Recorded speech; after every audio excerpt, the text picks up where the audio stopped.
রক্তহানি কবরে রক্তহানি করে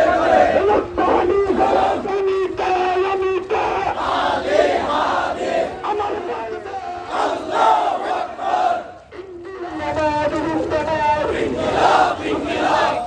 ইনকিলাব মঞ্চের হাদি ভাইয়ের একটি কথা বলে দিতে চাই। হাদি ভাই বলেছিল ইনকিলাব মঞ্চ একটা কেন, সারা বাংলাদেশে হাজার হাজার ইনকিলাব মঞ্চ হওয়ার কথা।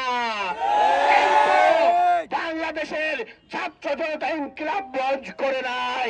আমি আজকে এখানে ঘোষণা দিতে চাই, কক্সবাজার বাজারের অলিতে গলিতে টং দোকানে পাড়ায় মহল্লায় আমরা ইনকিলাব মঞ্চ করে তুলব। ইনকিলাব ইনকিলাব ইনকিলাব ইনকিলাব।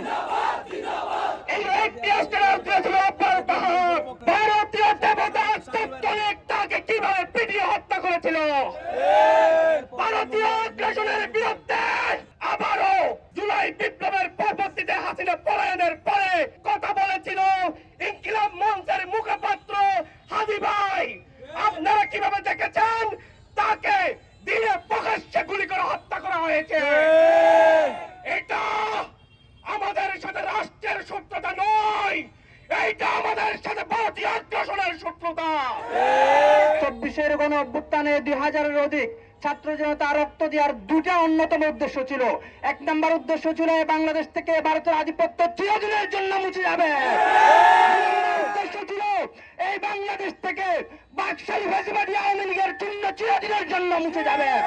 24-এর গণ অভ্যুত্থানের পর এদেশের ছাত্র জনতা আইনানুগ ভাবে ফ্যাসিবাদী খুনি হাসিনা আওয়ামী লীগ ছাত্রলীগের খুনিদেরকে আইনের মাধ্যমে বিচারের আওতায় ছাত্রী আমরা নিশ্চিত করতে চেয়েছিলাম, কিন্তু তারা উল্টো জুলাইয়ের গণ অভ্যুত্থানের সামনের সারির যোদ্ধাদেরকে একে একে গুলি করে হামলা করে তারা দুনিয়া থেকে নিশ্চিহ্ন করে দিতে চায়। আমরা দৃঢ়কণ্ঠে বলতে চাই, যদি তোমরা সুজা না হও, জুলাই যোদ্ধাদের উপর আক্রমণ এবং হত্যাকাণ্ড বন্ধ না করো, তাহলে জুলাইয়ের 2000 শহীদের বিনিময়ে 2 লক্ষ আওয়ামী ছাত্রলীগ নেতা কর্মীদের জান নেওয়া হবে।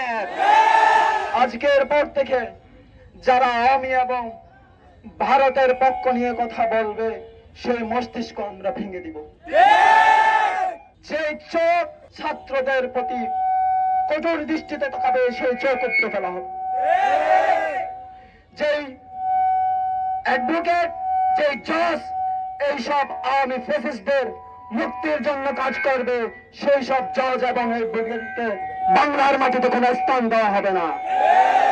যে দল আপনারা আজকে আমাদের সাথে শরীক হন নাই, কেন হন নাই?